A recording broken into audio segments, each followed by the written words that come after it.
Hi guys, welcome back to the channel. I'm Kimberly Cox. This is the Neuro Circus. And today we're going to talk about a topic that is a little bit difficult, I think, for a lot of us. As neurodivergents, especially as neurodivergent adults, we're going to talk about meltdowns and shutdowns and kind of the truth about it, how it affects us, and things like that.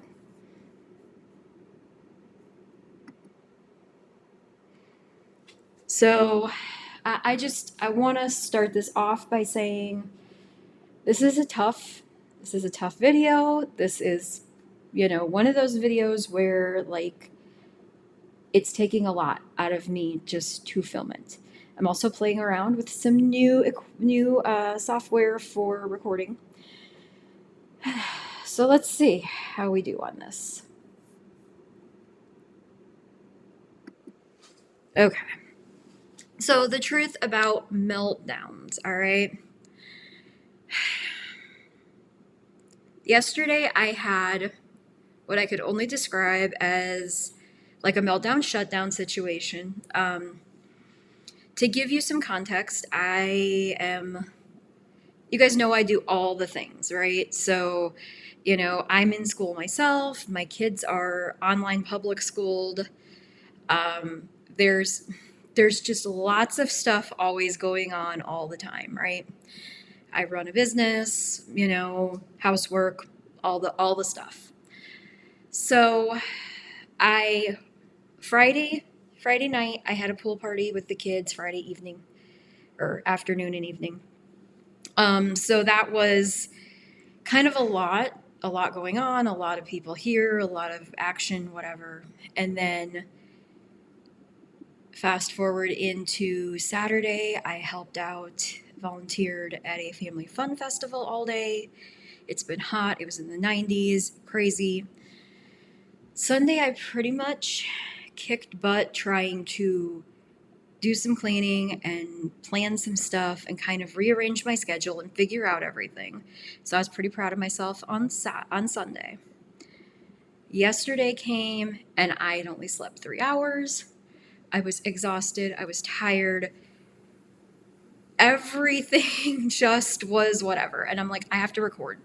So I recorded 7 videos on my phone yesterday. Okay, 7.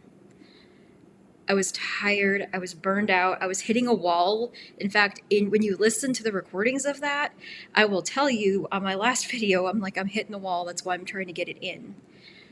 So I hit the wall. I was done. I still had to feed kids. I had to finish doing housework. Lots of stuff. My brain is just. So I was started the oven to, make some pizza for my daughter. And it just hit me that maybe what I need is some dopamine, right? So let's order Jimmy John's. So I ordered, and I did it in true dopamine style, right? So usually when I order Jimmy John's, which we do probably twice a month or so, usually when I order it, I order 3 sandwiches, 1 for each of us, and that's it.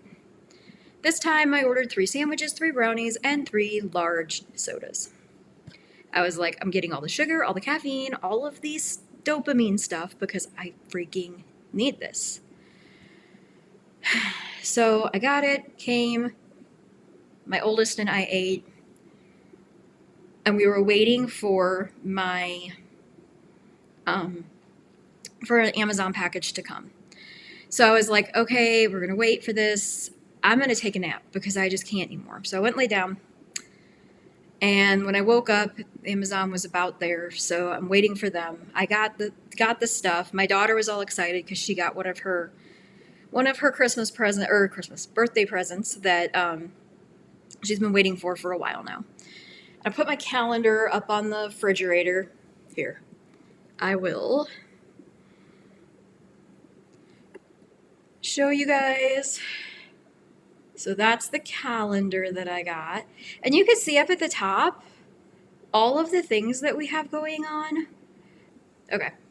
All of the things that are going on right now that are just crazy days, countdown, and stuff like that, which is exciting, but it's a lot. And I was like, okay, so I like spent the money, got Jimmy John's, woke up from a nap, got the calendar, put it up there, and I'm like, okay, I'm gonna go. And had been listening before to Paige Lyell's book, Everybody Feels This Way. And so I started listening to it more. And I don't know, it hit me because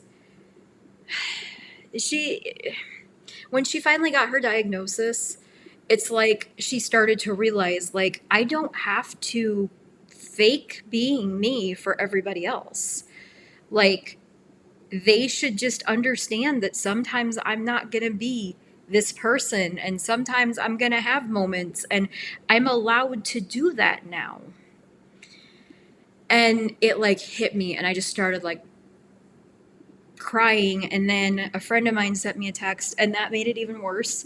Not because of what they said or anything, but it's like this incredible moment where, I have a friend who comes and helps me out quite a bit. But that person is not always here. And I have been doing this, kind of solo, if you will, for, all day Saturday, Sunday, Monday, still here solo at the moment. So it's like, it wears on me after a while, because it's like I can keep going for so long, but after a minute, I just need to know that I don't have to be on all the time, that it's not only me, because that's a level of anxiety and stress that my brain just, it holds on to, and we keep going and whatever. But at a certain point, it just can't anymore. And it was like hearing from that person was just like, okay, like, you're not alone. And this is one of those moments where I just like really want people to understand why I'm doing the memberships, okay? So I ended up actually ordering pizza again, like we had 2 out to eats and, deliveries in one day. And I had to like be okay with that. And, I'm just going to go there. Delivery isn't cheap. It's not cheap to, I always tip well, because, those people don't make a whole lot because they count on their tips. So I tip well. And, that's all money that in the back of my head, I'm like going, okay, you're trying to save for, VidCon, and you want to be able to get the girls something nice at Cedar Point and like all of this stuff. And it's like, I have to just like give myself sometimes what I need. And I think as moms, we do that a lot, where we just don't give ourselves what we need, because we're just constantly giving and giving and giving. And even when we're doing the self-care, there are certain things that all of us have that we're just not doing. We're just not. And it's not necessarily that it's our fault. Like, sometimes these things are just things that happen. But I just feel like at the end of the day, like, this is the real reason why I'm doing the memberships, because I want you guys to have that person, those people that are local, that are close to you, that can help you through things. That, when you feel alone, they're only a 20-minute car ride away or something like that. And that is at the heart of what these memberships are about, is having that village and not feeling like you have to do it alone, because it's difficult for anybody to do it alone. But when you add in things like neurodivergence and, kids being neurodivergent and, yourself being neurodivergent, it's hard. It's just hard. So I am going to leave a link in the description to the challenge, the 5-day challenge that I was going to do at the beginning of July. It is now moved. It is going to be at the end of July, starting the 29th. So get in there, get yourself signed up, join that VIP if you want that personal connection to those people, and you want that little small group of people who are hopefully local to you and can really help you out there. And I will see you guys in the next video. Bye.